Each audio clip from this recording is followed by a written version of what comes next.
You're listening to the Smart Nonprofit Masterclass. I'm Jose Gomez, founder and CEO of nonprofitwebsites.com and Net Ministry. If you're a leader or founder of a nonprofit who wants to reach more donors, volunteers, members, supporters, and the community that you're serving using the power of the internet, then I'm waiting for you in today's episode. So let's get growing.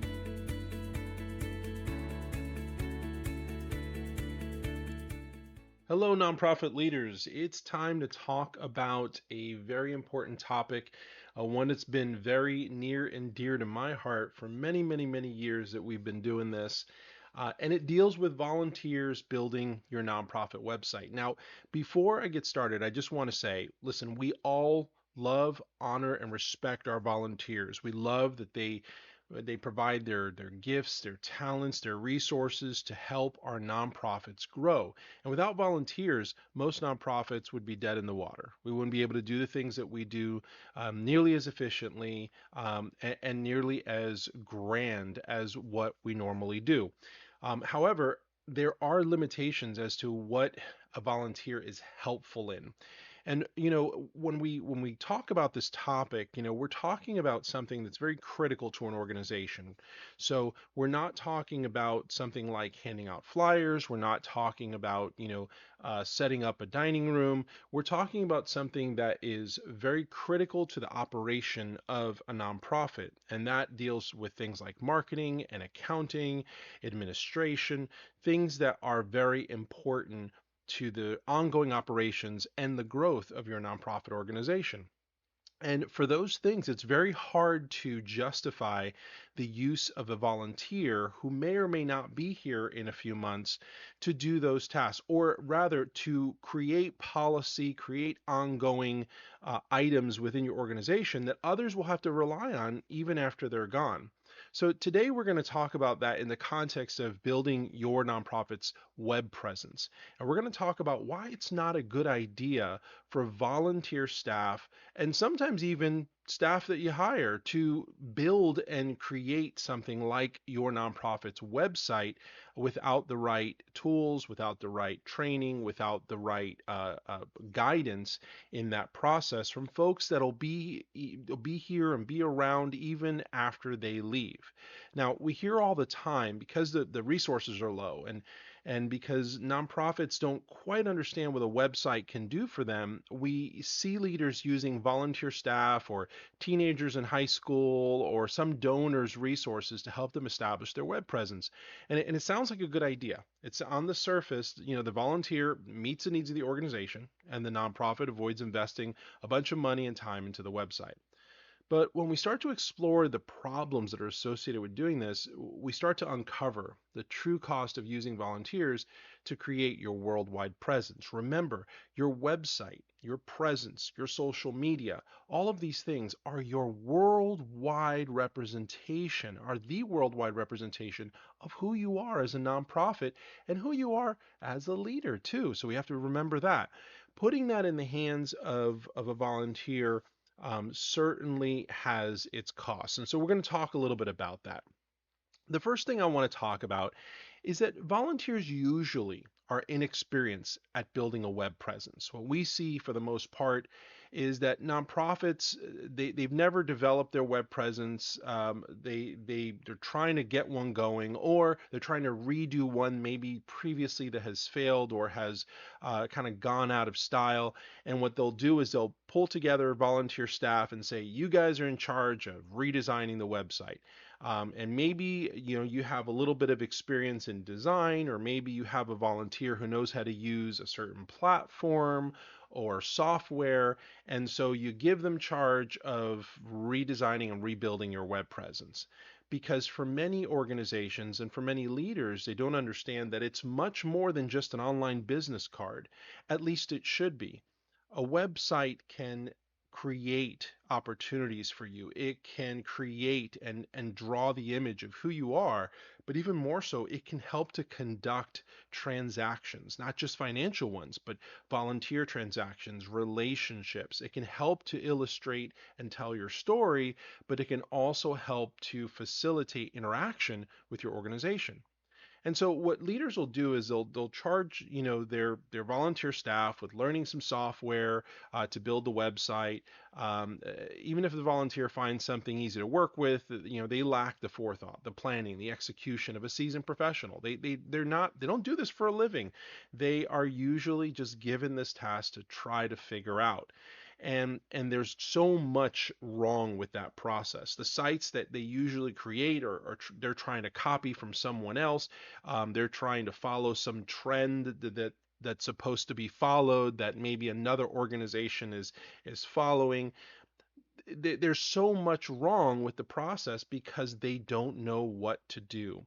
Even when you have a volunteer who claims to know what to do, they've supposedly built many websites or they're an expert at a particular platform. What we find most of the time, not all the time, but most of the time, is that their claims or their experience falls a little bit short.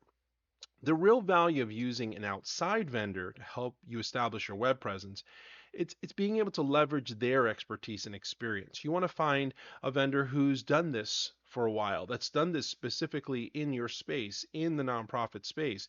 You don't have to reinvent the wheel. You don't have to give something to this volunteer to figure out from scratch. There are people, for example, like us, who've done this for a while. You can't simply copy and paste somebody else's nonprofit website and expect to succeed. In fact, most nonprofits are failing to leverage the internet to increase their supporter base and engagement. So, using a vendor who knows what's working and what's not working is really key to success. And remember that statement: most nonprofit websites are based on some other nonprofit's website because they had a volunteer do theirs too, or they're following some sort of a template that they get on some platform, and so everybody's using the same template. What you want to do is have a vendor who can look at your organization uniquely and determine what needs to be applied, what pieces of technology needs to be applied, and knows how to do that. The next point I want to discuss is how volunteers disappear at some point. They make you start over every time they leave. Have you ever had a volunteer start a project and then leave without completing it? Many nonprofits come to us with that same exact story. A volunteer created a website or a social media account, but never finished. Most of the time, their web presence, a hodgepodge of whatever technologies the volunteer knows about, and without any regard with what the measurable results are. They usually come in, they create based on what they know, and then when they leave, no one knows what they know. And when the volunteer leaves, the knowledge of whatever they're working on goes away. Proficiency in the software vanishes, and no one wants to manage the site. Nobody wants to learn how. The website sits there until the next volunteer tries to take the reins, and inevitably the process starts all over again. They got to just do everything all over again. They have to create the accounts over again, or they have to completely revamp what the previous volunteer does. Because everybody knows that when they take something over, the first thing they do is to evaluate what the previous person did, and figure out what they can do better or what needs to change about it. And regardless of how many times it happens, every new person has that experience. We've heard so many times how volunteers will come in and they'll look and they'll say, well, I don't know why this person was doing it this way. Let's do this differently. And even if the previous way was better, they're going to change it up and they're going to make you start over in the process. And this is just the natural cycle of people leaving. Volunteers come and go. So having a vendor or a third party that can be there in the middle as your staff comes and goes, as your volunteers come and go, to help to train them, bring them up to speed so you can continue your momentum. The more you have that in place, the better. Let's talk about volunteers not quite usually understanding how to accomplish your goals. Creating an effective web presence, it takes more than just picking a website design template. It takes careful planning as to how your organization's goals will be accomplished through it. So goals are caught by systems and technologies that must be installed into the website. Those systems are triggered by valuable content, and website visitors can take your website visitors can take action on. The site has to be organized in a way that makes sense to them and leads them to meaningful interactions. A lay volunteer doesn't usually know how to translate those things properly, and most of the time they don't even know what's available to them. many times they don't even truly clearly understand what you're trying to accomplish, because again, you're trying to translate it from a high level directive, from a high level understanding of what your organization is trying to do, and you're expecting them to know how to intuitively translate that into technology, into marketing, into design, and into options that make sense to help you accomplish those things. These aren't simple things. There's entire sciences devoted to how people interact and how to make them do the things that you need them to do. So giving that to a volunteer is usually a bit short-sighted. They don't really know how to do that. They don't hardly understand your goals, but they don't know certainly how to accomplish the goals once they do. Now, professionals who do understand that can take you through the process of properly constructing your entire web presence, from your website to your social media accounts. They understand how to prepare your content and optimize it for the search engines. They know how to leverage social media and paid advertising and email marketing to boost your website's traffic. They know the secrets to increasing donations through your website. And these are skills that take years to perfect, and technologies are constantly shifting, and they're the ones with their fingers on the pulse. Does that even sound like a job for a volunteer? Does that sound like someone just coming right off the street knows how to do? And certainly, these days, what a lot of folks do, and even in our industry, folks will buy a few books and start a business. They'll read a few books and say, oh, this is easy. And they get into business. And what they'll do is fail for the first 10 to 15 years or fail for the first 5 years. And until they actually get that wind under them, until they've got the experience and they've made enough mistakes, you're the guinea pig. You're the test monkey. You're the organization that they learn on. Do you want that to be you? Do you want to be the learning experience, or do you want to take the knowledge and experience that somebody has applied to you and be the reapers of the benefits of those things? Now, the next thing to talk about is the volunteers don't usually have the resources to make your website what it can be. Once a website's completed, there's a lot to do. In fact, developing and designing your website is only the foundation of your effective web presence. From there, content has to be updated. It has to be updated constantly. It has to be moved forward. Blogs have to be written and published. Rank reports and traffic logs have to be analyzed for opportunities. There has to be a constant outreach for your supporters to maintain that relationship, and calls to action for them to do something with. Most volunteers don't even know where to start with all this, but seasoned professionals have a repertoire of strategies and tactics designed to help you grow your worldwide presence. They can implement their own technologies as well as third-party tools that produce measurable, sustainable results in an ethical way. And it's just so important today that we do address some of these issues. It's not just about implementing things and installing things and jumping on the latest app. It's about knowing how to use that to engage your donors, your volunteers, your supporters, your community in being involved with you in a way that's meaningful and that's ethical and legal. There are a lot of legalities around outreach, especially when we get into the realm of auto calls or automated text messaging, and even email. You need to be aware of the nuances of those things so that you can implement the right strategies to execute and to accomplish the things that you're trying to accomplish. Now, it might sound tempting to save money by having a volunteer or donor build your nonprofit website, but make no mistake, doing so can cost your organization millions in lost opportunity, donations, and relationships. And this is why we're in business, to help nonprofits grow using the experience of working with tens of thousands of nonprofits around the world. Now, what I want you to do right now is I want you to just kind of stop for a moment, write down your nonprofit's online goals. Now, the online goals, what I mean by that is write down what it is that you want your website to produce for you. What do you think it should produce for you?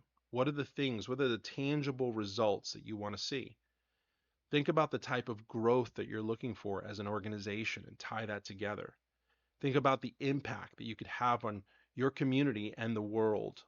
Think about how much money you need and how important that impact is. Now, picture making a high school student the one in charge of communicating that to the entire world. Picture a volunteer coming off the street who just raises their hand and you just point at them and say, you're now in charge of all of those important things. And think about whether that makes sense for you. Does that make sense for your nonprofit? Does it sound like you're saving anything, saving money, saving resources, or does it sound like you're wasting time? I want you to really think about that today, and think about not just how volunteers are of value to you, but where volunteers are giving them something that important could be a detriment to your organization. This doesn't take away from the value of the volunteer. This doesn't take away from the volunteer roles that you can define that'll help your organization move forward. What it does is it helps you to understand that volunteers and even sometimes hired staff should probably not be in charge of everything within your organization. You've got to have some sort of stability in order to see growth. And if you do hire to bring somebody on board to manage your web presence or manage your finances or manage your policy or manage your volunteers, those should be people who are experienced, knowledgeable, and have some sort of a track record that you can rely on. Don't just give it blindly. And this includes your entire worldwide web presence. I hope that today's episode's been useful to you. I want to also encourage you to take a look over at nonprofitwebsites.com, where we offer a number of different services that can help to avoid this type of an issue. We've got services and packages for nonprofits of all sizes, of all phases, whether you're a startup or whether you're a large, experienced, and growing nonprofit. We have a brand new program called Grow, which takes all the services that we offer, from website building and management all the way to social media management, Facebook ads, Google pay-per-click will help you get the Google ad grant for your organization. Basically, it's the everything. We throw everything into the pot to help you to continue to grow and to foster your relationships out in your community. Grow is phenomenal if you are a larger nonprofit and you've got a budget and you want to really put this thing on overdrive. But we've also got wonderful programs for organizations that are smaller as well. So take a look over at nonprofitwebsites.com. I'm not going to make this a huge pitch. You don't need another one of those. But today, really give this some thought. If you are using volunteer staff for your critical nonprofit infrastructure, I want you to give that some thought. There is a split here as to what you can give a volunteer and what you really need to make sure is in the hands of someone who's experienced, knowledgeable, that you have validated, has some sort of a track record that you can rely on. I hope you have a great rest of your day. Bye-bye. Thank you for tuning in to today's episode of the Smart Nonprofit Masterclass. I hope that it challenged you in some way and provided you with the tools to effectively communicate your nonprofit's initiatives to the communities you serve. Now, I'd love to get more involved with your nonprofit and help you to increase donors, supporters, and community presence. My team's been doing it for over 2 decades. In fact, we're usually the team nonprofits call on when all the other agencies, service providers, and volunteers fail to provide the results that they're looking for. Sadly, it's usually after they spend way too much money figuring that out. Don't wait that long. We're looking for more nonprofits just like yours to serve and help grow. But we'll never have the chance to do that unless you reach out. So I'd like to point you to a free webinar that doesn't require any sort of email sign up.